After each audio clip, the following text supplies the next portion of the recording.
5 frequently asked NCLEX exam questions with answer options and rationales. These questions have been structured to help you review multiple sections of the NCLEX exam. Let's dive in. Question 1. A client is admitted with acute pancreatitis. Which of the following interventions should the nurse implement first? A. Administer pain medication. B. Initiate NPO status. C. Start IV fluid therapy. D. Obtain a CT scan of the abdomen.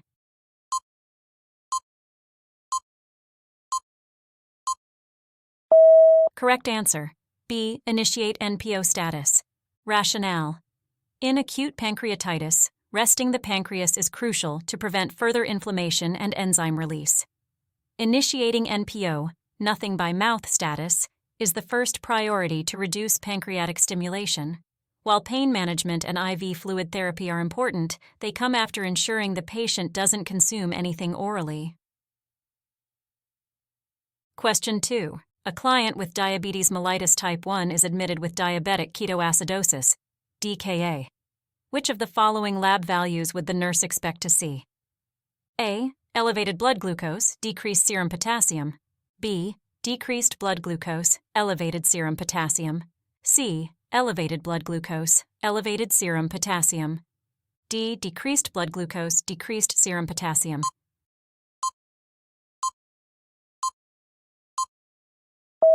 Correct answer. C. Elevated blood glucose, elevated serum potassium. Rationale. In DKA, blood glucose levels are typically very high due to insulin deficiency. Initially, serum potassium is often elevated due to the shift of potassium from intracellular to extracellular space caused by acidosis. However, total body potassium is actually depleted, and levels may drop rapidly with treatment. Question 3. A nurse is caring for a client who has just returned from surgery. Which of the following assessment findings requires immediate intervention? A. Blood pressure 110/70 mmHg. B. Respiratory rate 20 breaths per minute. C. Urine output 20 milliliter per hour. D. Temperature 99 degree Fahrenheit, 37.2 degrees Celsius.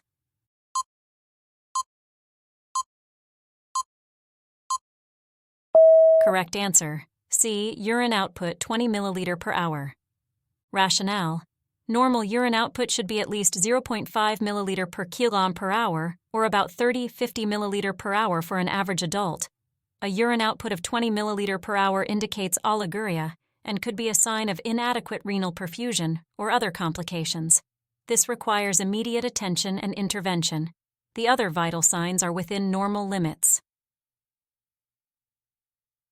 Question 4. A nurse is preparing to administer a medication through a nasogastric tube.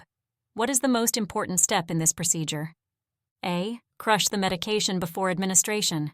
B. Flush the tube with water before and after medication administration. C. Position the client in a supine position. D. Administer the medication rapidly to prevent tube clogging.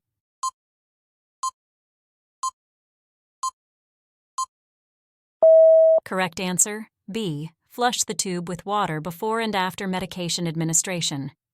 Rationale. Flushing the nasogastric tube with water before and after medication administration is crucial to prevent clogging and ensure the entire dose is delivered. This also helps to verify tube patency before giving the medication and clears the tube of any residual medication after administration. Question 5. A client with heart failure is prescribed furosemide, Lasix. Which of the following electrolytes should the nurse monitor closely? A. Sodium, B. Calcium, C. Magnesium, D. Potassium.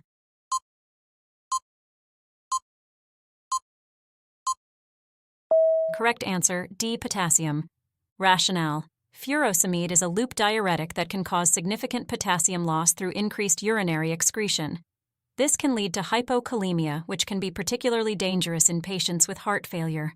While other electrolytes may also be affected, potassium levels require the closest monitoring due to the risk of cardiac arrhythmias associated with hypokalemia. How many did you get right? Like, comment, and subscribe for more. That's all for today. See you in the next video.